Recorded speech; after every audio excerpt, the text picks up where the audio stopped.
I wish to make a statement to the House. On Saturday last, at column 658, the Leader of the House rose on a point of order to announce the Government's intention to bring forward a motion today under Section 13(1)(b) of the European Union Withdrawal Act 2018.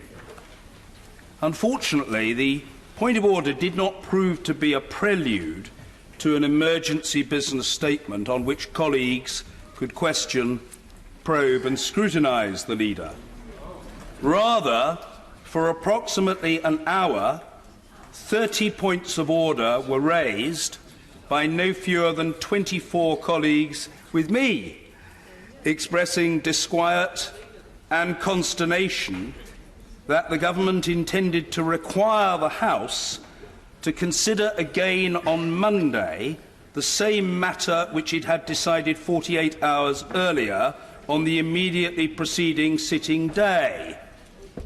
It was my privilege to listen and respond to the views of colleagues. I then undertook to reflect further on what members had said and to give a ruling this afternoon, which I shall now do. There are two issues, one of substance and the other of circumstances, to consider. I shall address each in turn. First, I have to judge whether the motion tabled under Section 13(1)(b) of the 2018 Act for debate today is the same in substance as that which was decided on Saturday. Page 397 of Erskine May is clear that such a motion may not be brought forward again during that same session. It is equally clear that adjudication of cases is a matter for the Chair. I invoked Erskine May and ruled on this issue as recently as March the 18th this year. Saturday's motion sought approval for the withdrawal agreement, the political declaration on the future relationship between the EU and the UK, and the declaration concerning the operation of the democratic consent in Northern Ireland provision. Today's motion seeks approval for the withdrawal agreement, the political declaration on the future relationship between the EU and the UK, and the declaration concerning the operation of the democratic consent in Northern Ireland provision. It is clear that the motions are in substance the same. However, this matter was decided fewer than 49 hours ago. After more than 3 hours of debate, the House voted by 322 to 306 for Sir Oliver Letwin's amendment, which stated that, and I quote, "This House has considered the matter but withholds approval unless and until implementing legislation is passed," unquote. The second matter for me to consider was whether there had been any change of circumstances that would justify asking the House to reconsider on Monday what it had decided on Saturday. On the face of it, unless an event or development external to the House had interceded, it is hard to see a significant change of circumstances that would warrant a reconsideration on the next sitting day. In this case, a reconsideration pre-announced by the Leader of the House just under 21 minutes after the result of the division was announced. However, the Government might argue, though to date it hasn't put forward any argument or explanation at all, that the change of circumstances is the Prime Minister's application on Saturday night for an extension of Article 50. This is not persuasive.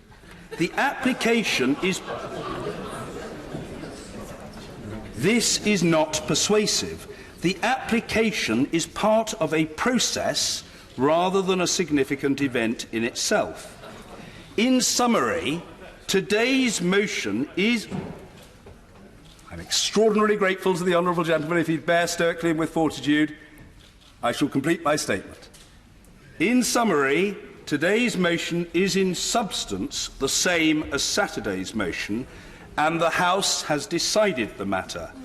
Today's circumstances are in substance the same as Saturday's circumstances. My ruling is therefore that the motion will not be debated today, as it would be repetitive and disorderly to do so. For the benefit of colleagues not closely familiar with the so-called same question convention, which is very strong and dates back to 1604, I will summarise the rationale for it in a sentence. It is a necessary rule to ensure the sensible use of the House's time and proper respect for the decisions that it takes.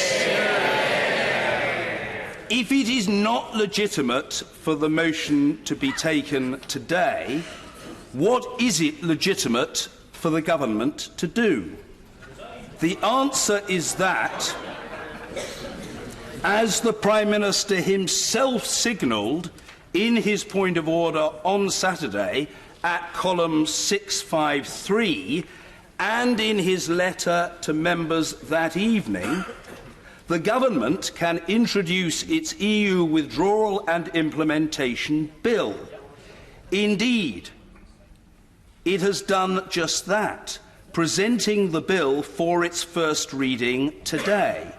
I have no doubt that the leader will offer further details of the intended timetable for the bill when he makes a business statement later today. Meanwhile, I hope that this ruling and explanation are helpful to the House. Order. Point of order, sir. Yes, point of order, Mr. Peter Bercow. Thank you, Mr. Speaker. I entirely follow the logic of your argument. But what weight did you give to the point that when we were debating on Saturday, nobody knew whether the Prime Minister was going to send a letter or not? And since that has happened, whilst you are quite correct, sir, to say that the motion is the same, an event outside has dramatically changed it.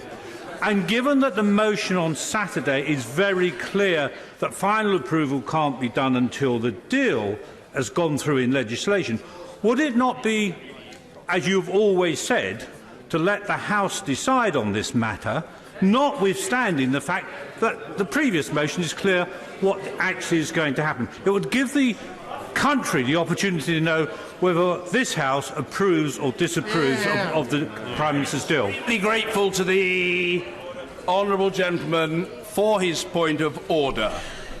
My response is as follows. I did not consider, in reaching a judgment on this matter, whether a letter would be sent.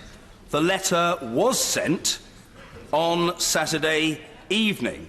More widely, however, the question of whether it would be a material consideration for the Chair whether a Minister of the Crown would obey the law, the honest answer to the honourable gentleman is that that consideration had not entered my mind as pertinent to my reflection on the matter. I note the wider point that the honourable gentleman makes, and I respect the fact that it is a point of view.